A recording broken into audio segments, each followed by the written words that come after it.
अस्सलाम वालेकुम students. Business statistic की शार्ट डेफिनेशंस जो इम्पोर्टेंट हैं आपसे वो न्यूमेरिकल भी पूछ सकते हैं, छोटे छोटे, जैसे मीन, मीडियन या मॉड से रिलेटेड, एवरेजेस से रिलेटेड, या इंडेक्स के जो आपके पास फार्मूलाज हैं प्राइस इंडेक्स से रिलेटेड, या फिर लिंक रिलेटिव या चेन बेस्ड मेथड, मार्शल और वो फिशर का जो फार्मूला है उससे रिलेटेड वो छोटी छोटी अमाउंट दे के वो भी शॉर्ट क्वेश्चन में पूछ सकते हैं। लेकिन जो डेफिनेशंस आनी है आपको उन्हें हम देख लेते हैं। जो सारे बोर्ड्स के लिए इम्पोर्टेंट डेफिनेशंस हैं, जो पास्ट पेपर्स में मोस्ट रिपीटेड डेफिनेशंस हैं, तो उन्हें हम देख लेते हैं। सबसे पहले है डिफाइन स्टैटिस्टिक।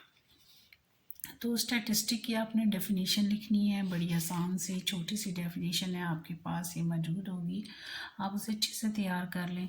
फिर आपके पास नेक्स्ट डेफिनेशन आ जाएगी डिफाइन पॉपुलेशन। तो पॉपुलेशन जो है वो हम एक ऐसे ग्रुप, जो कि लोगों का ग्रुप हो, इवेंट हो, इंटरेस्ट ऑफ पीपल हो विद विच वर कंसर्न, तो ये हम लोग उसे पॉपुलेशन कहते हैं। फिर हमारे पास है व्हाट इज़ सैम्पल। तो सैम्पल क्या है, ये किसी पॉपुलेशन के पार्ट्स ऑफ, ये रिप्रेजेंटेटिव पार्ट ऑफ पॉपुलेशन होता है, यानी हम किसी चीज़ के बारे में जो ग्रुपिंग करते हैं उसको सैम्पल कहते हैं। फिर आपके पास क्वेश्चन आ जाता है व्हाट इज़ पैरामीटर्स। फिर है व्हाट इज़ स्टैटिस्टिक। तो आपसे वो इसकी इम्पोर्टेंस और जो स्टैट की लिमिटेशन है वो भी पेपर में पूछ सकता है। डिस्क्राइब 2 लिमिटेशन ऑफ स्टैटिस्टिक, या वो आपसे 3 लिमिटेशन ऑफ स्टैटिस्टिक भी पूछ सकता है। आपकी बुक में I think 3 limitation of statistic given है, आपके पास जो बुक के एंड पे ऑब्जेक्टिव है उसमें। फिर आपके पास इसी चैप्टर में ज़्यादा आपकी जो शॉर्ट क्वेश्चन है वो फर्स्ट चैप्टर में ही है। तो जो इसमें आपके पास है व्हाट इज़ अ कांस्टेंट, ये एक आपकी डेफिनेशन है। तो कांस्टेंट क्या होता है कि ऐसी चीज़ जो चेंज नहीं हो सकती है, ऐसी क्वांटिटी जो चेंज नहीं हो सकती उसे हम लोग कांस्टेंट कहते हैं। जैसे number of days in a week, तो number of days in a week constant है। फिर डिफाइन अ वेरिएबल। वेरिएबल क्या है, वो एक सैम्पल है, जैसे एक्स वाई जी, जिसे हम लोग एज्यूम करते हैं, जो कि किसी भी प्रिस्क्राइब्ड सेट ऑफ वैल्यू होती है, उसे हम वेरिएबल बोलते हैं। फिर आपके पास डेफिनेशन है डिफाइन क्वांटिटेटिव वेरिएबल।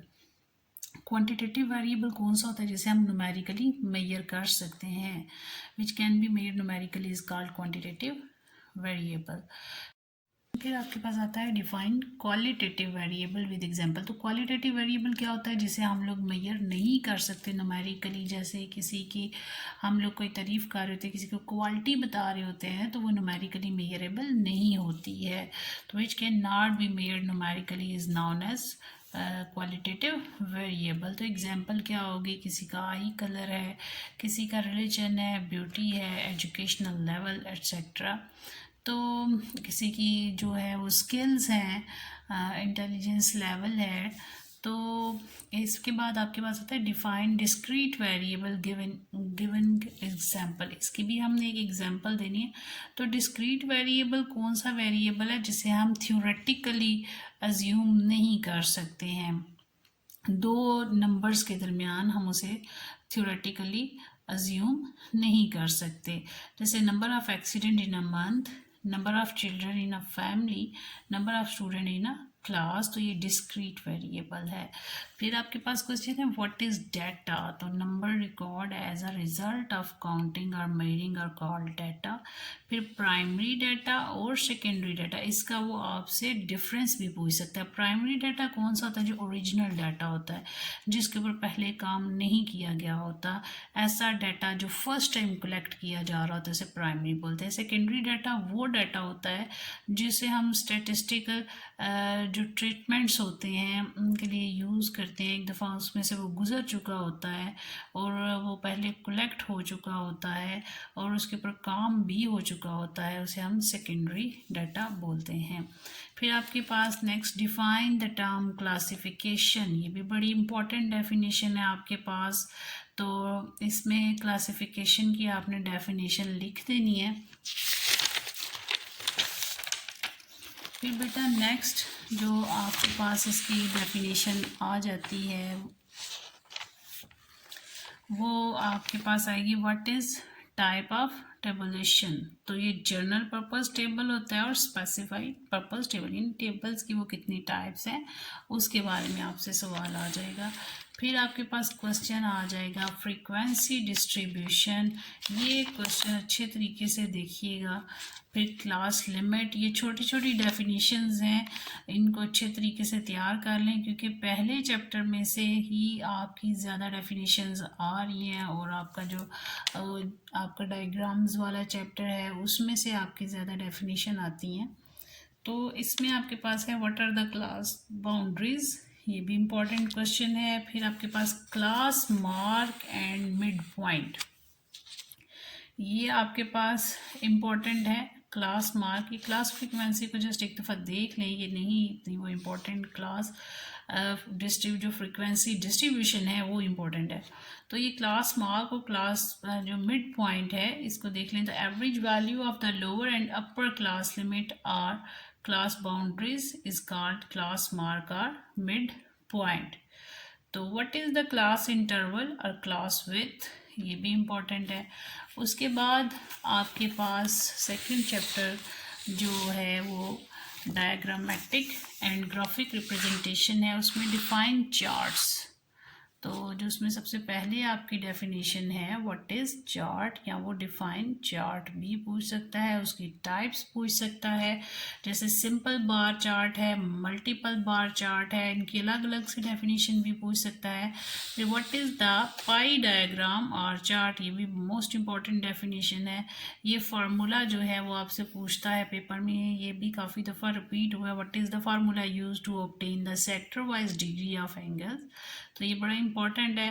फिर आपके पास है ग्राफ, ये भी इम्पॉर्टेंट है, इसकी डेफिनेशन अच्छे से तैयार करें। पिक्टोग्राम, ये इतनी इम्पॉर्टेंट नहीं है, इसे बस एक दफ़ा देख लीजिएगा।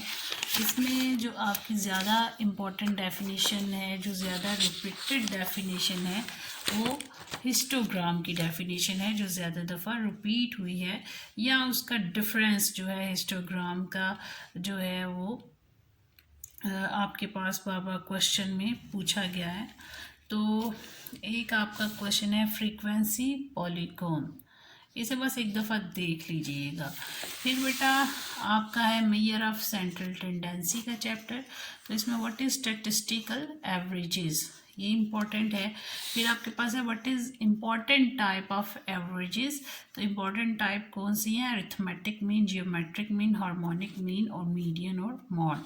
तो फिर what are the three characteristic of a good averages, ये क्वालिटीज़ ऑफ गुड एवरेजेस के नाम से भी आ सकता है, क्वालिटी ऑफ एवरेजेस के नाम से भी आ सकता है। तो क्या क्या अच्छी एवरेजेस की क्वालिटी हैं कि इजी टू कैलकुलेट, समझना आसान है, कैलकुलेट करना आसान है, डिफाइन आसानी से हो जाती हैं, based on value of data है, और least affected by extreme values है। फिर आपके पास क्वेश्चन आ जाता है डिफाइन अरिथमेटिक मीन। तो अरिथमेटिक मीन क्या है, ये हमारे पास वो वैल्यू है जो हम किसी चीज़ के सम को टोटल पे डिवाइड करते हैं तो हमारे पास जो नंबर आ जाता है किसी चीज़ की एवरेज आ जाती है। फिर आपसे वो क्वेश्चन पेपर में पूछ सकता है what are three algebraic properties of arithmetic mean. तो अगर वो अलजेब्रिक नहीं पूछता तो वो सिंपल भी आपको कह सकता है कि what are the three properties of arithmetic mean. फिर आपके पास शॉर्ट क्वेश्चन वो पूछ सकता है मीडियन, डिफाइन मीडियन। तो ये मीन, मीडियन, मॉड, इनकी डेफिनेशंस को अच्छे तरीके से तैयार करें और जो अरिथमेटिक मीन की प्रॉपर्टीज़ हैं वो वाली अच्छे से तैयार करें इसमें, और टाइप्स ऑफ एवरेजेस और उसकी क्वालिटीज़। फिर आपके पास मेजर ऑफ डिस्पर्शन का चैप्टर है, उसमें आपकी जो इम्पोर्टेंट डेफिनेशन है वो कौन सी है, डिफाइन मीन डेविएशन। फिर स्टैंडर्ड डेविएशन को भी देख लें एक दफ़ा। फिर डिफाइन वेरिएंस। फिर what is the relationship between mean median mode, positively skewed distribution, negatively skewed distribution. तो ये 7 आंसर भी आपके पास मौजूद है, आप इसे देख सकते हैं। फिर बेटा आपके पास है इंडेक्स नंबर। इंडेक्स नंबर में से भी आपकी डेफिनेशंस ज़्यादा आती हैं, इसे भी आपने अच्छे से तैयार करना है। तो इसमें आपके पास है डिफाइन इंडेक्स नंबर, इम्पोर्टेंट है। फिर सिंपल इंडेक्स नंबर, फिर कंपोजिट इंडेक्स नंबर, फिर आपके पास है types of index as regard to base, what is the price relative और लिंक रिलेटिव, और इनका डिफरेंस भी पूछा जा सकता है। फिर आपके पास इसमें से वो मार्शल का फार्मूला आपसे पूछ सकता है या फिशर का पूछ सकता है। तो ये भी definition, difference between index number and quantity index number. तो इसमें क्वांटिटी इंडेक्स नंबर और जो हमारे पास प्राइस इंडेक्स है उसका क्या डिफरेंस है।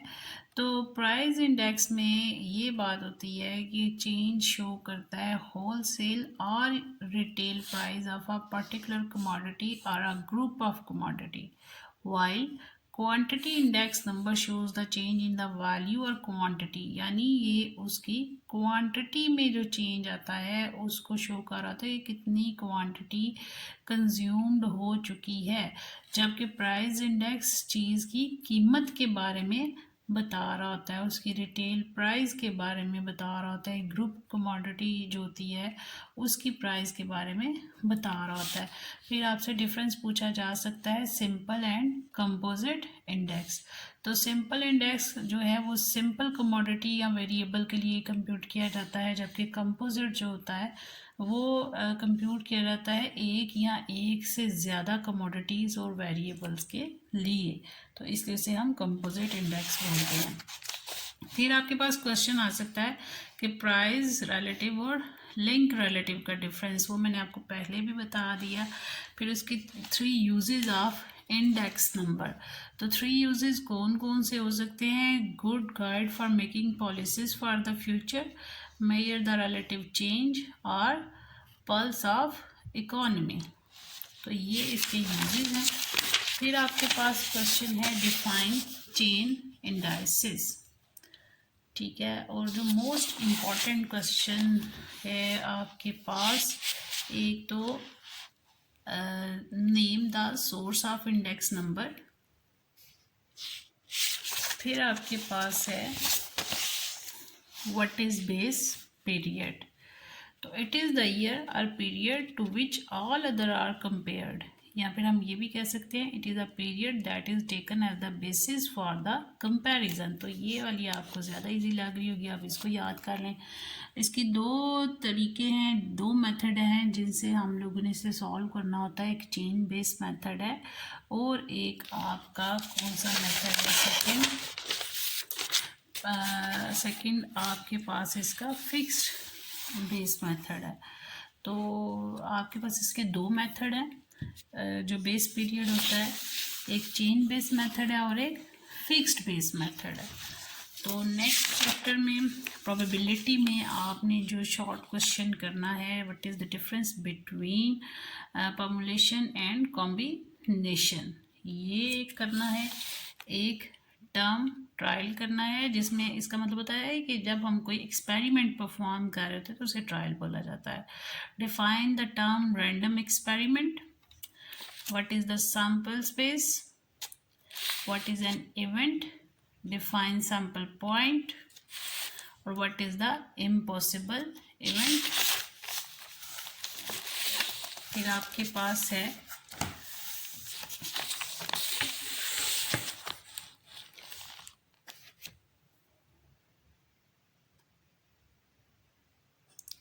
define mutually exclusive event with example, define not mutually exclusive event with example, define dependent event, define exhaustive event, define favorable cases. तो ये आपके बेटा इम्पोर्टेंट डेफिनेशंस हैं, आपने इन्हें अच्छे से तैयार करना है। इंशाल्लाह आपका पेपर बहुत अच्छा होगा। Best of luck.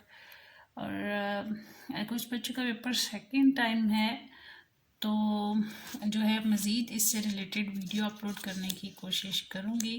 Video thank you. अल्लाह हाफिज़।